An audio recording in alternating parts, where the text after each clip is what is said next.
الحمدللہ رب العالمین والصلاة والسلام علی اشرف الانبیاء وافضل المرسلین واکرم العباد وعلی آلہ وصحبہ ومن تبعہم بإحسان الی یوم الدین وبعد۔ عصر حاضر میں ہمارے بعض احباب حتیٰ کہ بعض اہل علم بھی کسی بھی حدیث کو سوشل میڈیا پہ شیئر کرتے ہوئے یا کتابوں میں لکھتے وقت یا خطاب کے دوران، وعظ کے دوران، تقریر کے دوران بیان کرتے ہوئے حد درجہ احتیاط سے کام نہیں لیتے، اور وہ کوشش ہی نہیں کرتے کہ حدیث کو ڈھونڈا جائے گا یہ کس کتاب میں ہے یا کسی کتاب میں ہے بھی یا نہیں، پھر ہے تو اس حدیث کا درجہ کیا ہے، صحیح ہے، موضوع ہے، ضعیف جداً ہے، کیا ہے۔ تو ان معاملات کی وہ سٹڈی نہیں کرتے، بغیر سٹڈی کیے مطلقاً حدیث کو بیان کر دیتے ہیں اور حدیث کا حوالہ لکھ دیتے ہیں۔ تو ان احباب کی نظر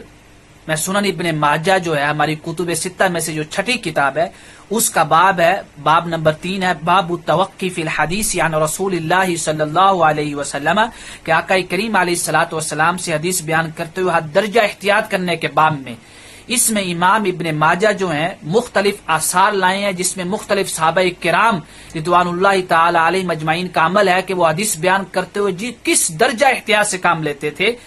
حضرت عمر بن میمون فرماتے ہیں کہ جمعرات کی کوئی بھی شام ایسی نہیں تھی، یہ پہلا اثر ہے اس باب کا، کہ جس شام کو میں حضرت عبداللہ ابن مسعود رضی اللہ تعالیٰ عنہ کے پاس حاضر نہیں ہوتا تھا، اور آپ کبھی بھی کسی بھی مجلس میں یہ نہیں فرماتے تھے قال رسول اللہ،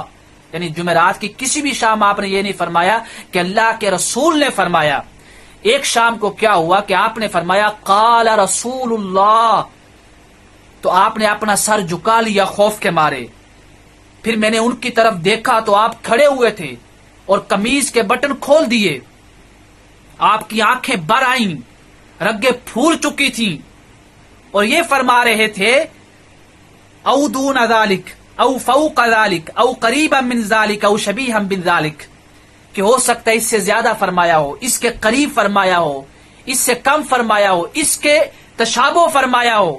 یعنی اتنا خوف تھا کہ کہیں حدیث میں کوئی لفظ زیادہ نہ ہو گیا ہو، اسی خوف کے مارے آپ کی آنکھیں بر آئیں، رگیں پھول گئیں، بٹن کھول دیے۔ لیکن ہم ہیں کہ ایک کیا سینکڑوں حدیثیں بغیر کسی تحقیق کے بیان کرتے چلے جاتے ہیں۔ اس کے بعد حضرت انس بن مالک رضی اللہ تعالیٰ عنہ کا عمل ہے، ان کے بارے میں فرمایا حضرت ابن سیرین نے کہ اذا حدث عن رسول اللہ صلی اللہ علیہ وسلم حدیثا ففرغ منه قال او كما قال رسول اللہ، جب حدیث سے فارغ ہوتے تو کہتے او كما قال رسول اللہ، کہ اسی طرح کا مفہوم ہے حدیث میں کہ کہیں کوئی بات ایسی میری طرف سے آقا کریم علیہ الصلوۃ والسلام کی طرف منسوب نہ ہو جائے جو آپ نے نہیں فرمائی۔ پھر کہتے ہیں کہ عبد الرحمن ابن ابی لائلہ فرماتے ہیں کہ انہوں نے کہتے ہیں کہ ہم نے زید بن ارقم سے عرض کی کہ ہم سے حدیث بیان کریں، کہتے ہیں کبرنا ونسینا والحدیث عن رسول اللہ صلی اللہ علیہ وسلم شدید، کہ بوڑھے ہو چکے ہیں، حافظہ کمزور ہو چکا ہے، اور آقا کریم علیہ الصلوۃ والسلام سے حدیث بیان کرنا بہت مشکل کام ہے۔ پھر آگے فرماتے ہیں حضرت عمر فاروق رضی اللہ تعالیٰ عنہ کا عمل،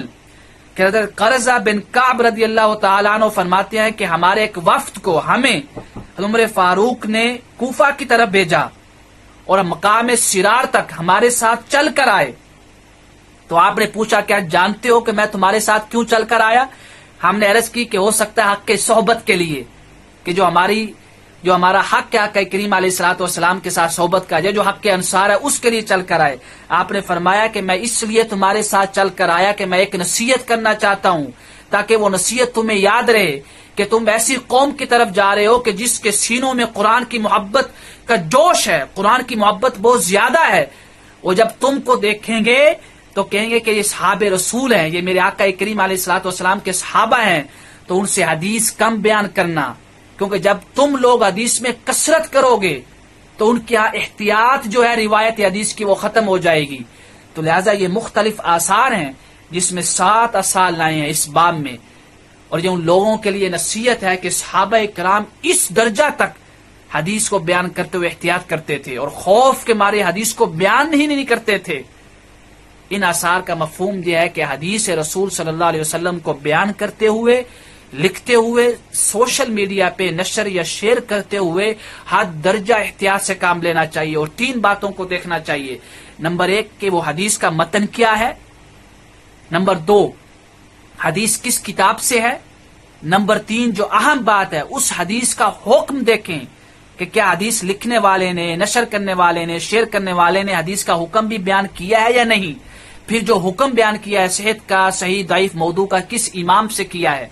اللہ کے حضور دعا ہے کہ رب کائنات ہمیں حدیث میں احتیاط کرنے کی توفیق عطا فرمائے۔